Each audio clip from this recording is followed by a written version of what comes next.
আসসালামু আলাইকুম সবাইকে ওয়েলকাম করছি ক্রিপ্টোকারেন্সির আজকের গুরুত্বপূর্ণ মার্কেট আপডেট ভিডিওতে। সো আজকের ভিডিওর টাইটেল ক্রিপ্টো মার্কেটে দুর্ভিক্ষ আসতে চলেছে। এখন ইমিডিয়েট প্রশ্ন আসবে যে ভাই কিসের দুর্ভিক্ষ? সো আমি একদম সহজ ভাষায় উত্তর দিব, লিকুইডিটির দুর্ভিক্ষ। ম্যাক্সিমাম বড় বড় ইনভেস্টররা এই মুহূর্তে চেষ্টা করছে ফিয়াট কারেন্সি হাতে রাখার, অর্থাৎ তারা এক্সপেক্ট করছে স্টক মার্কেট আগামী দিনে আরও ক্রাশ করতে পারে। দ্যাটস ওয়াই তারা চেষ্টা করছে রিস্কি অ্যাসেটগুলো থেকে সরে দাঁড়িয়ে হাতে ক্যাশ রাখার, যার প্রমাণ আমরা ডিএক্সওয়াইতে দেখতে পাচ্ছি। এখন অনেকে বলবে যে কাকু এর চাইতে আর কি দুর্ভিক্ষ মার্কেটে আসবে? অলমোস্ট অলস কয়েনগুলো মাটির সাথে মিশে রয়েছে। ইয়েস ভাতিজা, ইউ আর রাইট। অলসগুলো অনেক আগে থেকেই মাটির নিচে মিশে রয়েছে। অলস কয়েনগুলো অনেক আগে থেকেই লিকুইডিটির অভাবে ভুগছে, বড় বড় ইনভেস্টরদের অভাবে ভুগছে। কিন্তু তারপরেও অলস কয়েন অলওয়েজ অলস কয়েন এইরকমই। ম্যাক্সিমাম অলস কয়েনই আসলে আমরা জানি স্ক্যাম হয়।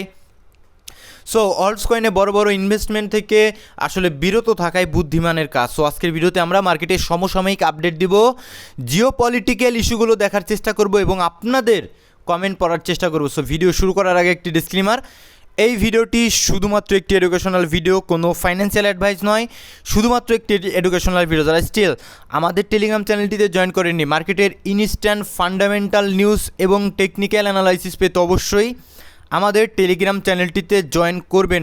ভিডিও ডিসক্রিপশন বক্সে আমাদের টেলিগ্রাম চ্যানেলের লিঙ্ক পেয়ে যাবেন। আমরা গত পরশু দেখুন এখানে পরিষ্কারভাবে দিয়েছিলাম যে কিছুটা রিজেক্টেড মার্কেটে এক্সপেক্টেড, কী কারণে আমরা ভিডিও দিয়েও বলার চেষ্টা করেছিলাম। সুতরাং টেলিগ্রাম চ্যানেল ইম্পর্টেন্ট, আপনারা জয়েন থাকবেন এবং যারা আমাদের চ্যানেলটিতে নতুন রয়েছেন অবশ্যই আমাদের চ্যানেলটি সাবস্ক্রাইব করার চেষ্টা করবেন এবং যারা পুরাতন কাকু রয়েছেন অবশ্যই ভিডিওতে লাইক করবেন। সো শুরু করব আজকের ভিডিও। এক নাম্বার দেখুন ভাই, গত ভিডিওতে আমাদের পরিষ্কার অ্যানালাইসিস ছিল 4 ঘন্টার টাইম ফ্রেমের আপডেটে বলা হয়েছিল যে মার্কেট আমাদের অলমোস্ট 4 ঘন্টার টাইম ফ্রেমে টপ স্ট্রাকচার ফর্ম করছে। মার্কেট ইমিডিয়েট ড্রপ করে আমাদের এখানে ডিসকাউন্ট লেভেল পর্যন্ত মার্কেট পৌঁছে যেতে পারে। ডিসকাউন্ট লেভেল পর্যন্ত আমাদের মার্কেট ড্রপ করতে পারে। জানি আপনাদের বিশ্বাস হবে না, ওয়েট কাকু আমি প্রমাণ দিচ্ছি। দেখুন একদম গত ভিডিওর ক্লিপ, ঠিক আছে? অ্যাকুরেট ড্র করার চেষ্টা করবো। যদি আমরা অ্যাকুরেট ড্র করার চেষ্টা করি তো হ্যাঁ, ইয়েস, আমাদের লেভেলগুলো থাকবে 70,600 অ্যান্ড 69,900। অ্যাজ এ এই লেভেলগুলোতে মার্কেট কারেকশন নেওয়ার জন্য ইমিডিয়েট 2-1 দিনের মধ্যে কিন্তু আসার সম্ভাবনা রয়েছে, যেহেতু উপরের দিক থেকে আমরা পরিষ্কারভাবে দেখতে পাচ্ছি মার্কেটে 4 ঘন্টার টাইম ফ্রেমে যে আপ ট্রেন্ড রয়েছে, এই আপ ট্রেন্ডের টপ স্ট্রাকচার কিন্তু ফর্ম করার চেষ্টা করতে। তো সাময়িক কারেকশন যদি এই সমস্ত লেভেলে আসে 0.786-এর নিচে স্টপ লস রেখে হয়তো আমরা উপরের দিকে আরেক। তো পরিষ্কারভাবে গত ভিডিওতে আমাদের বলা হয়েছিল যে মার্কেট আমাদের ইমিডিয়েট এই লেভেল পর্যন্ত অন্ততপক্ষে ড্রপ করতে পারে। সো একজ্যাক্টলি আমরা একদিন পরেই কিন্তু দেখতে পাচ্ছি মার্কেটে কিন্তু একটা ড্রপ চলে এসেছে। তো এই সমস্ত ভিডিওগুলো পেতে অবশ্যই ভিডিওতে লাইক করার চেষ্টা করবেন, অবশ্যই ভিডিওতে লাইক করার চেষ্টা করবেন। সো আসবো আমরা মার্কেটের টেকনিক্যাল চার্টের ডিটেলসে দেখার চেষ্টা করব। তার আগে আমরা জিও পলিটিক্যাল ইস্যুগুলো বিস্তারিত আলোচনা করব। বেশ কিছু জিও পলিটিক্যাল ইস্যু বর্তমানে মার্কেটে ঘোরাফেরা করছে, সেই সমস্ত বিষয়গুলো নিয়ে আমরা আলোচনা করব।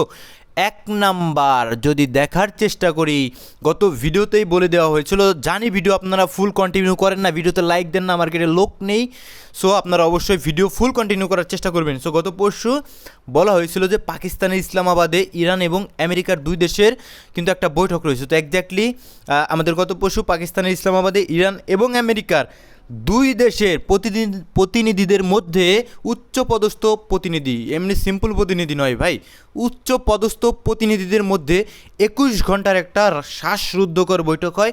মার্কেট এক্সপেক্ট করেছিল উক্ত বৈঠক থেকে ভালো কিছু হবে, এইটা একটা অত্যন্ত আসলে শান্তিপূর্ণ একটা ডিল হবে। কিন্তু আসলে US vice president JD Vance পরিষ্কারভাবে আসলে জানিয়ে দেয় যে কোনো ধরনের কোনো ডিল হয়নি, আসলে কেউ কাউকে বিন্দু পরিমাণ ছাড় দেওয়ার চেষ্টা করছে না। তো ইরান বলছে যে আমেরিকা যুদ্ধ করে যেটা আসলে নিতে পারেনি সেটা ডিল করে নিতে চাচ্ছে। অন্যদিকে প্রেসিডেন্ট ডোনাল্ড ট্রাম্প নিজেও কিন্তু হরমুজ প্রণালী বন্ধ করার ঘোষণা কিন্তু দিয়ে দিয়েছে। তো কি একটা অবস্থা ভাই, বুঝুন, হরমুজ প্রণালী এমনিতেই বন্ধ রয়েছে, তিনি আবার ঘোষণা দিয়েছেন যে হরমুজ প্রণালী আমরা বন্ধ করে দেবো, ঠিক আছে? সো কি একটা অবস্থা। সো মার্কেটে আসলে এই বিষয়টা খুবই নেগেটিভ, ঠিক আছে? হরমুজ প্রণালী নিয়ে এত ঝই ঝামেলা হলে আমাদের অয়েলের প্রাইস কিন্তু আরও বৃদ্ধি পাওয়ার সম্ভাবনা রয়েছে। এটা আমাদের জন্য খুবই নেগেটিভ ফর আমাদের ক্রিপ্টোকারেন্সি মার্কেট এবং ইউএস স্টক মার্কেট। সো আমরা এরপরে যদি আরও কিছুটা নিউজ দেখার চেষ্টা করি, সো আজকে এক্সপেক্ট করা হচ্ছে আমাদের S&P 500 যেটা আসলে ফিউচার অলমোস্ট কিন্তু আমাদের ইউএস স্টক মার্কেট এখন বন্ধ রয়েছে, ফিউচার্স মার্কেট যেটা ওপেন রয়েছে সেখান থেকে অলমোস্ট সম্ভবত নিচের দিকে স্টক মার্কেট কিছুটা যাওয়ার চেষ্টা করছে। তো আমাদের অ্যাকচুয়াল মুভমেন্ট বোঝা যাবে আমাদের সন্ধ্যা 7:30টার সময়, আজকে বাংলাদেশ সময় ইউএস স্টক মার্কেট ওপেন হবে। তখন আমাদের ইউএস স্টক মার্কেটের এবং অ্যাকচুয়াল আমাদের ক্রিপ্টো মার্কেটের মুভমেন্ট বোঝা যাবে। তো একটু আমাদের সতর্ক থাকতে হবে। 2 নম্বরে অয়েলের প্রাইস কিন্তু আমাদের স্টেট অফ হরমোজের টেনশনে কিন্তু অয়েলের প্রাইস বৃদ্ধি পাওয়ার সম্ভাবনা রয়েছে। সাথে আমাদের DXY যেটা ডলারও কিন্তু বৃদ্ধি পাওয়ার সম্ভাবনা থাকবে, ঠিক আছে, এটাই বলা হয়েছে। সো আমরা এখন টেকনিক্যাল পার্টটাতে আসবো। টেকনিক্যাল পার্ট আমাদের ভিডিওর মূল টপিক। টেকনিক্যাল পার্ট অত্যন্ত গুরুত্বপূর্ণ হয়। তো 4 ঘন্টার টাইম ফ্রেমে পরিষ্কারভাবে আপনারা দেখতে পাচ্ছেন যে আপ ট্রেন্ডের মধ্যে রয়েছে। 4 ঘন্টার টাইম ফ্রেমে স্টিল আপ ট্রেন্ডের মধ্যে রয়েছে। এইবার আমরা গত ভিডিওতে ভাই এক্সপেক্ট করেছিলাম হয়তোবা এই লেভেলটা থেকেই মার্কেট ফল ডাউন করবে, কিন্তু অ্যাকচুয়ালি আরও সামান্য কিছুটা ম্যানিপুলেশন করা হয়েছে, একটু উপরের দিকে গিয়ে মার্কেট কিন্তু অ্যাকুরেটলি ফল ডাউন করেছে। এবার আমাদের ডিসকাউন্ট লেভেলটা অবশ্যই চেঞ্জ হবে। আমাদের এটা থাকবে ডিসকাউন্ট এবং আমাদের 618 থাকবে এক্সট্রিম ডিসকাউন্ট লেভেল। তো আমরা দেখতে পাচ্ছি মার্কেট স্টিল কিন্তু ডিসকাউন্ট লেভেল থেকে বারবার পুশ আপ করছে। তো এই লেভেলটা থেকেই ভাই মার্কেট অ্যাকচুয়ালি উপরের দিকে হয়তোবা সাময়িক একটা স্লাইড পাম্প আমরা এক্সপেক্ট করতে পারি, কিন্তু আমরা সেই পাম্পটাতে আপাতত আসলে পা না দেওয়াই উচিত। আমার মনে হয় 618 থেকে যদি আমরা কিছু একটা স্টপ লস দিয়ে আসলে মুভমেন্ট উপরের দিকে ক্যাচ করতে পারি, সেটা আমাদের জন্যই অনেক ভালো হবে। সো আমি বেসিক্যালি মার্কেটে বড়সড় দুর্ভিক্ষ আসার আগে আমি বেসিক্যালি এক্সপেক্ট করব আমাদের ডেইলি টাইম ফ্রেমের যে এক্সপোনেনশিয়াল মুভিং অ্যাভারেজ রয়েছে 100 যেটা রয়েছে, এটা কিন্তু টেস্ট করে মার্কেট বড়সড় নিচের দিকে মুভমেন্ট দেয় গত বিভিন্ন চার্ট থেকে আমরা বুঝতে পারি। সো আমাদের এক্সপোনেনশিয়াল 100 যে ডেইলি এক্সপোনেনশিয়াল মুভিং অ্যাভারেজ রয়েছে যেটা রয়েছে $75,000 অবধি। তো আমরা এক্সপেক্ট করব হয়তোবা এই পর্যন্ত মার্কেট আস্তে ধীরে একদম প্যারা না নিয়ে আস্তে ধীরে আসলে পৌঁছে যাবে। তবে আমাদের মার্কেট কিন্তু এখন খুবই গুরুত্বপূর্ণ জায়গায় রয়েছে। যদি আপনাদের একটু জুম করে আমি দেখানোর চেষ্টা করি, আমাদের যে ডেইলি 50 এক্সপোনেনশিয়াল মুভিং অ্যাভারেজ রয়েছে এটাকে অবশ্যই কিন্তু ভাই ধরে রাখতে হবে। এখানে কিন্তু এর উপরেই বর্তমানে রয়েছে, খুব একটা বেশি ঘাবড়ানোর কিছু নেই।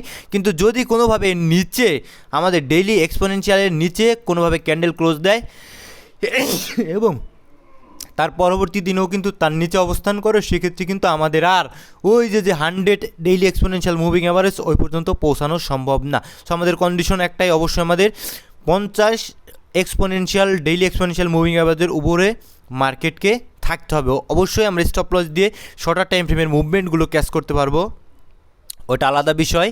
তো অবশ্যই ট্রেডিং করতে হলে আপনারা অবশ্যই স্টপ লস ইউজ করার চেষ্টা করবেন। মার্কেটের অবস্থা কিন্তু খুব বেশি ভালো না, জিওপলিটিক্যাল বিভিন্ন ইস্যু কিন্তু আগামী দিন আরেকটা বিষয় জানিয়ে রাখি, পাকিস্তানের তরফ থেকে সম্ভবত বিষয়টা জানানো হয়েছে, আমি যতটুকু অ্যানালাইসিস করলাম।